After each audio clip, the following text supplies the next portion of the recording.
같이 합니다. 근데 와주시는 것도 감사하고 또 좋은 의견들 내주셔서 앞으로도 계속 이것이 전통으로 갔으면 좋겠다고 생각하고 있습니다. 두 분께 먼저 박수 한번 좀 부탁드릴까요? 첫 번째 안건은 결혼 친화형 제도 개선 추진 방안입니다.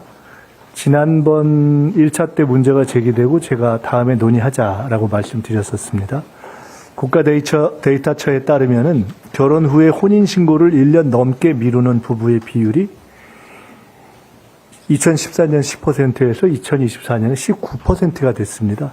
이 주된 이유가 결혼으로 인한 불이익, 이른바 결혼 페널티 때문인 것으로 알려져 있습니다. 결혼이 축복이 돼야 되는데 결혼이 오히려 굴레가 되고 있는 것이죠.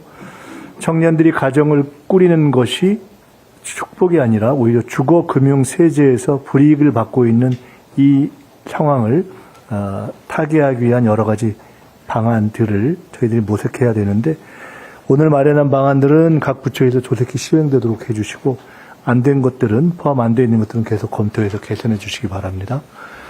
두 번째 안건은 기업 지원 일자리 연계형 지원 방안입니다. 최근 AI의 전환, 기업들의 경력직 선호 등으로 청년 일자리 어려움이 지속되는 문제를 해소하기 위한 것입니다.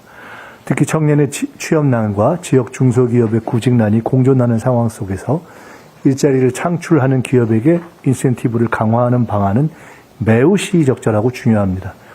AI 전환 취약 부문의 청년 채용을 연계하는 것은 산업 간 양극화, 완화 차원에서도 의미가 크기 때문에 이 또한 각 부처에서 노력해 주시기 바랍니다. 세 번째 안건은 국가를 위해서 헌신하는 군 복무 청년에 대한 정책 개선 방안입니다. 청년들이 군대에서 다치거나 아픈 경우에 군 병원에서 무료로 치료를 받기는 하는데 제대 후에 후유증이 남는 경우도 있습니다. 이 군 복무 관련 상해보험을 확대할 필요가 있습니다. 또 청년들이 군에서 보내는 시간이 단순한 경력 단절이 아니라 기회의 시간, 성장의 시간이 될 수 있도록 국방보훈노동부 등 각 부처에서는 특별한 헌신에 특별한 보상이 주어질 수 있는 관련 정책을 더 개발해 주시면 좋겠습니다. 지난 5월에 저희가 청년 취업 멘토링 콘서트를 했는데요.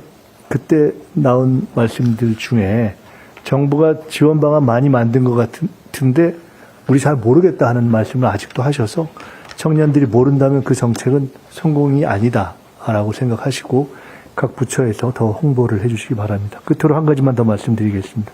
바로 이 자리에서 며칠 전에 이번 투표지 부정 문제와 관련해서 시위를 하고 또 걱정을 하고 있는 대학생 대표들 모시고 저희가 간담회를 했습니다. 굉장히 부끄러웠습니다. 그런 문제에 대해서 저희가 더 민감하게 생각하고 또 더 빨리빨리 이걸 대처해서 빨리 해야 해결책을 만들어내야 하는데 그러지 못한 상황이 대단히 안타까웠고 말씀을 들으면서 책임감을 더 다지게 됐습니다.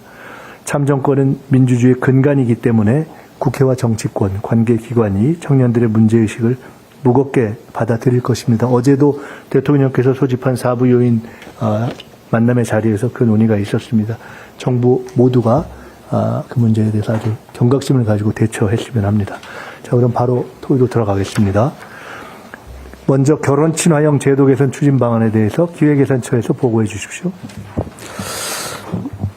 네, 기획예산처 박홍근 장관입니다. 오늘 회의 1호 안건인 결혼 친화형 제도 개선 추진 방안을 요약자료 순서에 따라 보고 드리겠습니다. 먼저 1페이지 추진 배경입니다.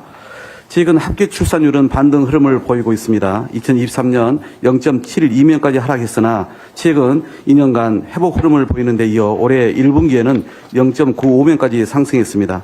혼인 건수도 코로나 시기 수준으로 회복하며 출산 추세 전환에 긍정적 신호가 나타나고 있습니다. 다만 아직 안심하기는 이릅니다. 30대 미혼율은 계속 높아지고 있고 총리께서 말씀하신 것처럼 혼인신고 지연 비중도 빠르게 증가하고 있습니다. 현장에서는 이러한 혼인신고 지연의 주요 원인으로 이른바 결혼 페널티 문제가 지속 제기되고 있습니다. 더 큰 문제는 앞으로의 청년 인구 전망입니다.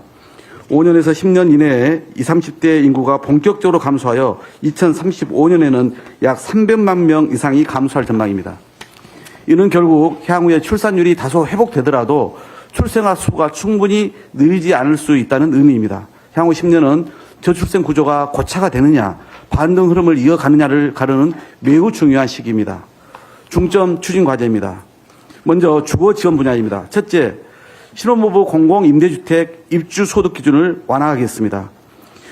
신혼부부의 입주소득 기준을 미혼 청년 대비 2배 수준으로 상향하여 공공임대주택 입주기회를 충분히 보장하겠습니다. 2페이지입니다. 둘째, 공공임대주택에 거주 중인 청년이 혼인하는 경우 계약 연장을 허용하겠습니다.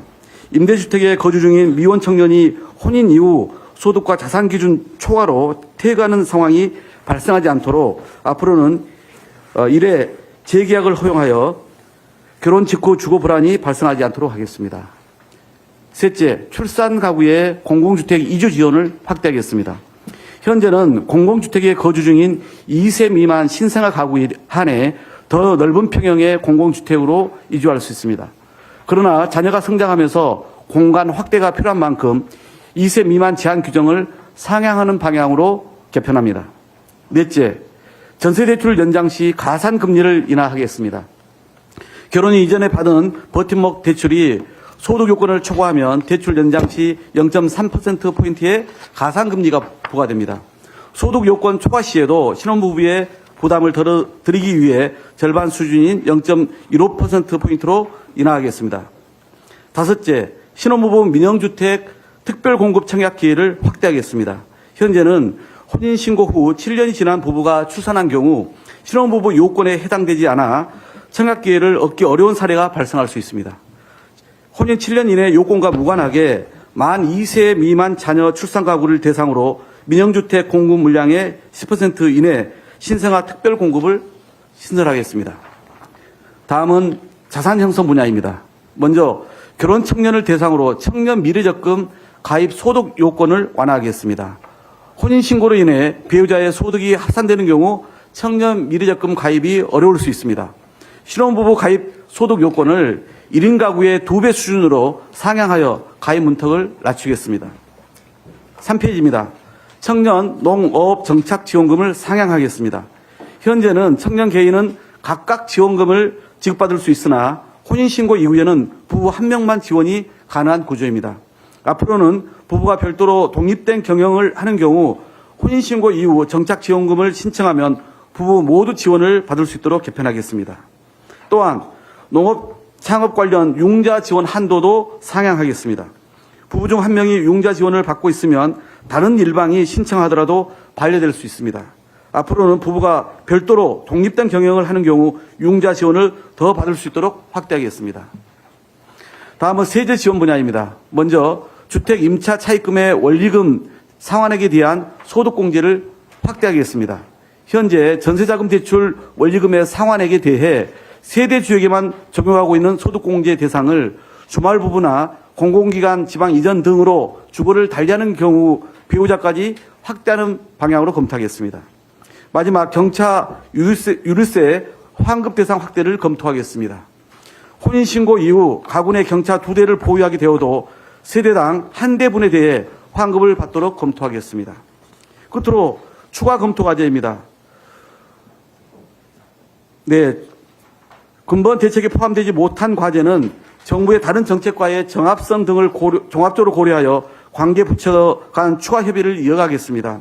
또한 인구전략위원회를 중심으로 주기적으로 결혼 친화형 제도 개선 과제를 발굴해 가겠습니다. 지금 보고드린 과제는 최대한 신속하게 현장에서 느낄 수 있도록 후속 조치를 진행하겠습니다. 이상 보고를 마치겠습니다. 네, 감사합니다. 이렇게 진행하면 어떨까 싶습니다. 제가 보니까 우리가 지금 3가지 안건이 있는데 다 만만치 않은 것들이어서 각 보고를 하신 후에 아주 간단한 그야말로 단순 질문 내지 확인에 관한 질문이 있으시면 주시고 그에 대한 간단한 그 질의응답하고 전체를 다 한 후에 좀 종합적인 각자의 의견 내지는 새로운 제안 그것을 종합적으로 하는 것이 더 효율적일 것 같다는 생각이 듭니다. 하나하나 하면 시간 관리가 안 될 것 같아서요. 괜찮으시면 그렇게 하는 것으로 하고 지금 발제에 대해서 아주 간단한 좀 생각 정리를 해서 확인 필요하신 거에 대한 질문이 있으신가요? 네, 없으시면 조금 더 생각을 있으세요? 아니, 질문은 아니고요, 주민님. 저희 관련된 게 이제 청년들 네네. 영농정착 지원금하고 그다음에 그 창업 관련되는 융자 지원 한도가 이렇게 있었는데 이게 개별 경영을 하는데 결혼을 하면은 가구당 지원 이렇게 되니까 그렇죠. 한쪽이 아예 배제가 되는 뭐 이런 문제가 있어서 실제로 저희 청년 농업인 중에서는 결혼을 했는데 혼인신고를 미루는 경우가 꽤 많았습니다. 그래서 요번에 저희가 이제 이렇게 과제 발굴을 하고 이 부분을 해소할 수 있게 돼서 저희 많은 청년들이 상당히 기뻐할 네. 것이라고 생각이 되고요. 추가적으로 필요한 과제들을 더 발굴할 수 있도록 그렇게 하겠습니다. 좋습니다. 오늘 아마 논의를 하게 되면 요 관련 사항의 원칙이 정해지는 것으로 해서 혹시 관련된 제도 중에 그게 적용돼야 되는데 놓치고 있는 부분이 있으면 그거는 좀 우리가 또 전체적으로 그렇게 반영하는 것으로 하면 좋을 것 같습니다. 두 번째 발제로 그냥 넘어가겠습니다.